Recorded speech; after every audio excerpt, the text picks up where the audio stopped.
Welcome to canning class with Denali. Today we're going to be pressure canning potatoes inside some bone broth. These will be perfect to dump out and use for potato salad, soups, anything like that. Now we're not just doing any potatoes, we are going to be canning red potatoes. These are waxy potatoes. These are perfect for canning because they will stay firmer and won't just turn into a bunch of mash in your jar. Now, first thing we need to do is wash and scrub our potatoes. Now there's a question about peel on or peel off. So depending on where you live, the people who make your regulations for canning, some will say that you can can with the peel on, some will say to peel the potatoes first. If you're in the United States, the USDA does recommend that you peel these first. So just keep that in mind. I'm going to cube my potatoes. So while I'm getting these cubed, I'm going to get some water boiling. We're going to blanch these potatoes before we can them. Okay, now the potatoes go into the boiling water. And we're just going to do this for about 3 minutes and then we'll put them in our jars. Earlier, I made a bunch of bone broth. I don't know if you guys can see this very well, but I used a turkey carcass and made a bunch of bone broth. We'll have instructions for that too, so just let us know if you want to see that. But I'm going to be using this for the liquid. Now, you can can these in straight water. I would add salt. Otherwise, they're going to be really bland and hard to season when you want to cook with the potatoes later. But I'm going to can them in some bone broth. So that's going to add a lot of extra nutrition and give them a really great flavor. Now, since I'm going to be working with the hot potatoes and some hot broth, I need to get my canner heated up. So I put my canner on the stove right there, and I put 5 quarts of hot water in the bottom and I turned it on high. Because if we were to have hot liquid and put it in the canner with cold water and all that, the temperature change could bust our jars. So we always want to match temperature. If we're working with hot food, get your canner getting heated up.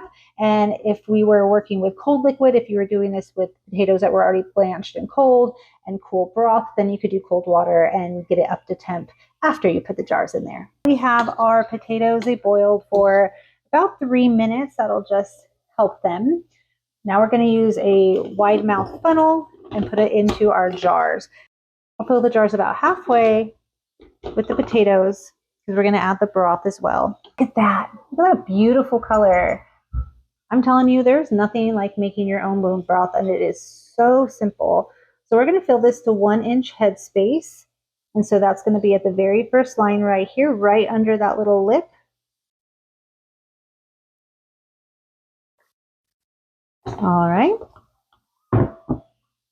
Now we're going to take you can take a towel or a paper towel that's dipped in some white vinegar or some hot water. Most people say to do white vinegar.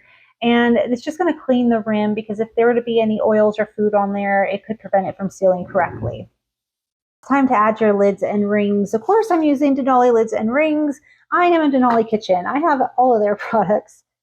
So we're going to put that on there and then use a ring. It's always recommended to use a new lid each time, but you can reuse your rings. And I'm going to do it finger tight, which just means I'm going to tighten it with just the strength of my fingers. I'm not going to crank down on it, okay? Beautiful these are. Now, like I said, if you're following the USDA guidelines, just peel your potatoes first. Now let's get these into our canner. You can use your hand, but you know, this is hot. So using a jar lifter, I'm going to put my jars into the Tanker Pressure Canner by Denali. This is the one I learned on. It's the only one I use. I absolutely love it. All right, now we're going to put the lid on it. I have my weight already on. Oh, and I always check my seal just to make sure it's on there correctly and there's no cracks or anything, that we're all looking good. Now put it on. I'm going to turn it to close to lock it. Now, right here, there's a little pressure regulator. When this little pressure regulator right here is completely flush with the handle, then we know that we're to pressure. We can also check the pressure on this gauge dial right here for our area, and you can look this up, but on our area, I need to have at least 11 pounds of pressure, although I do have the 15-pound weight on my canner, so this will start jiggling probably when I get to about 10 to 15 pounds of pressure. I just don't want to go under 10 pounds of pressure. If I did, I would have to get it back to pressure and start my timing all over again. But for now, I'm going to get it up to 11 pounds of pressure.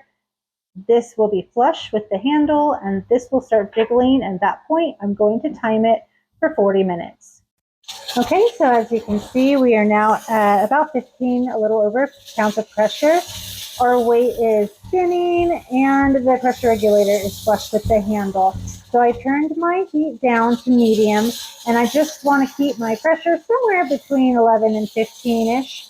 I don't want to dip under, and we're going to time this now for 40 minutes. Our timer went off, and I let it go all the way down till the pressure gauge right here is reading 0, and then I let it sit for about 10 or 15 minutes after that.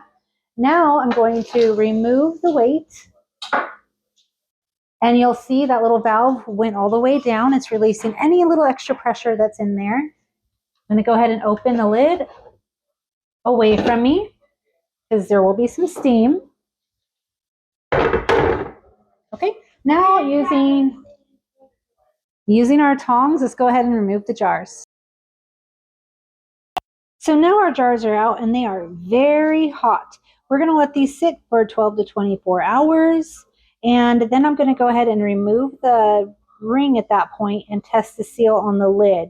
When they cool all the way down and remove the ring, I should be able to pick the whole jar up just by the lid on my fingertips. And then I know that the seal is good. You'll probably also notice a pinging sound as they cool, and that is the jars sealing as well. And there you have it. You just canned some red potatoes and some bone broth. There are so many dishes that you can use canned potatoes in. Personally, we're going to be using them to make some seafood chowder tomorrow. If you have any questions, you can contact customer support at denalicanning.com.